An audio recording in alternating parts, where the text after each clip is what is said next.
Bonjour et bienvenue dans cette nouvelle vidéo. Aujourd'hui, j'aimerais vous expliquer la différence entre un état interne associé et un état interne dissocié et l'intérêt que ça représente. D'accord? Donc c'est vrai qu'en thérapie brève, on utilise beaucoup cet outil-là, associé, dissocié. Vous avez peut-être déjà entendu dire que quelqu'un est dissocié, ou on vous a peut-être même déjà dit «Ah bah vous êtes dissocié». Ok, donc dissocié, on pourrait dire que finalement, je suis un petit peu coupé de moi-même, en tout cas, je suis séparé de moi-même. On va faire vraiment très simple, d'accord? On va imaginer que si je ferme les yeux et que je me vois dans une scène, par exemple, je me vois, je sais pas moi, au bord d'une falaise. Donc je vois Maxime, il est au bord d'une falaise. Quand je suis en état dissocié, je suis coupé de mes ressentis et coupé de mes croyances. Donc je vais voir Maxime qui est au bord de la falaise, il va pas se passer grand chose, ok? Donc effectivement, je me vois, je suis peut-être de dos par exemple, de profil, peu importe. Si je suis associé, ça veut dire que je ferme les yeux, mais que la falaise est sous mes yeux, d'accord? C'est-à-dire que je suis dans la scène, d'accord? Je ne me vois pas dans la scène, je suis dans la scène. Et à ce moment-là, qu'est-ce qui se passe? Eh bien, si je ferme les yeux et que j'imagine que je suis au bord de la falaise, là, je vais voir le vide, etc.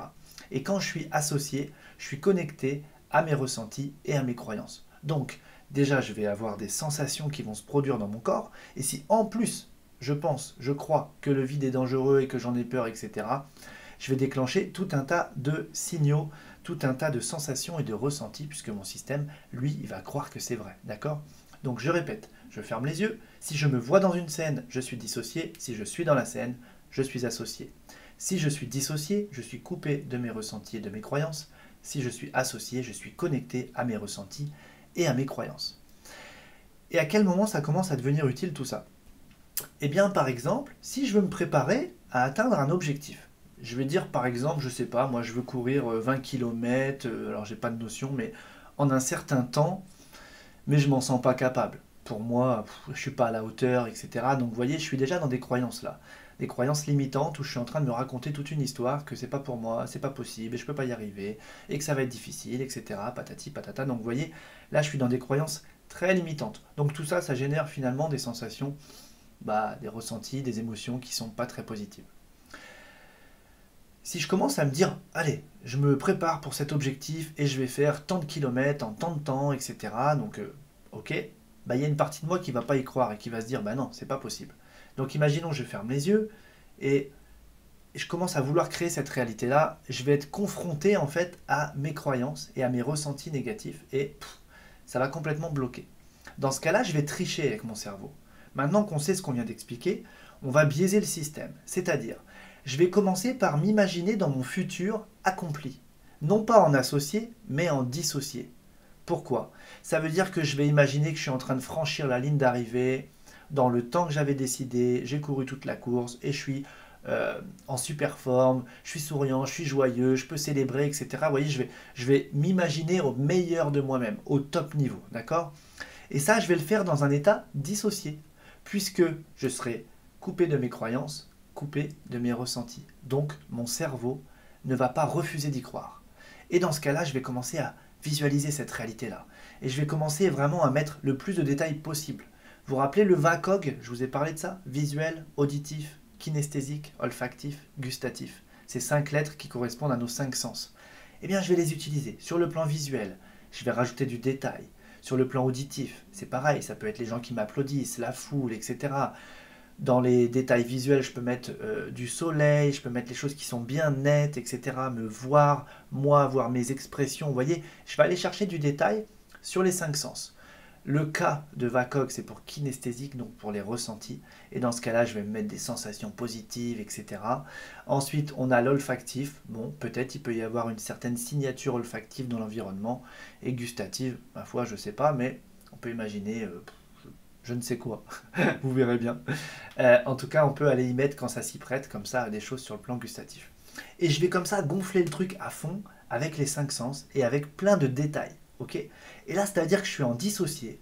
Et là, je vois Maxime, il a franchi la ligne d'arrivée et tout est au top niveau, top niveau. Et là, mon système n'a pas refusé d'y croire, vous voyez? Une fois que j'ai bien fait gonfler ça, qu'est-ce que je vais faire? Eh bien là, boum, je vais m'associer.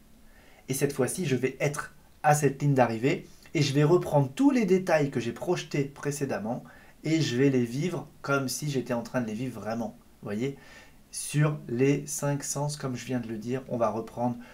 Cette fois-ci, c'est moi, à travers mes propres yeux, qui vois le ciel bleu, j'entends la foule qui m'applaudit, et je regarde autour de moi, et je vois les gens qui applaudissent. Et vous voyez, je me mets dans cette ambiance-là. Et ensuite, eh bien, comme pour le cerveau, faire ou imaginer faire revient au même, eh bien, mon cerveau va croire que j'ai vraiment vécu ça. Et en termes de préparation pour un objectif, c'est idéal, et en tout cas, c'est très puissant. Donc, vous voyez tout l'intérêt, comme ça, d'utiliser ce système associé-dissocié. D'abord pour biaiser le cerveau, comme ça il ne refuse pas d'y croire. On fait une projection de réalité top niveau et ensuite je m'associe à ça et je le revis cette fois-ci en étant associé. Et là, il va se passer plein de choses dans mon cerveau, dans mon corps, etc. Je peux vous dire que c'est une expérience neurosensorielle en tout cas qui est hyper riche, hyper puissante. Donc ça, c'est tout l'intérêt. Alors c'est vrai que parfois on entend des personnes qui sont dissociées depuis un choc. Vous voyez, on a vécu une nouvelle difficile, on a eu un moment de vie, parfois même une enfance comme ça, difficile, contraint par la maltraitance, etc. Vous voyez, et il y a des enfants comme ça, ils se sont dissociés pour plus souffrir, tout simplement, vous voyez, pour se couper des ressentis. Et donc à ce moment-là, dans ces cas-là, c'est un système de protection pour ne plus souffrir. C'est pour fuir la réalité et aller dans une autre réalité, d'accord? Donc dites-vous bien que tant que le danger est encore là, etc., eh bien ça a eu du sens pour le système de se dissocier, et puis ça nous a protégés en quelque sorte. Mais des années plus tard, lorsque le danger n'est plus là, il est temps de se réassocier, il est temps de revenir dans son corps. C'est pas si facile, et c'est aussi à ça que servent les thérapeutes, en tout cas, pour libérer la charge traumatique de ce qui s'est passé, et puis accepter de regagner son corps, et d'être à nouveau dans son corps, et être dans son corps qui n'est plus en souffrance, mais qui revient comme ça dans quelque chose de positif, et puis pouvoir à nouveau avancer et être reconnecté dans la vie de tous les jours aux sensations, aux ressentis, et revivre pleinement les choses en étant présent, associé à sa vie de tous les jours. Voilà, donc peut-être allez-vous mettre en place ça pour vous préparer un objectif. Vous pouvez prendre des petits objectifs, cette technique, elle marche super bien en tout cas. Et ça peut être aussi des objectifs plus grands.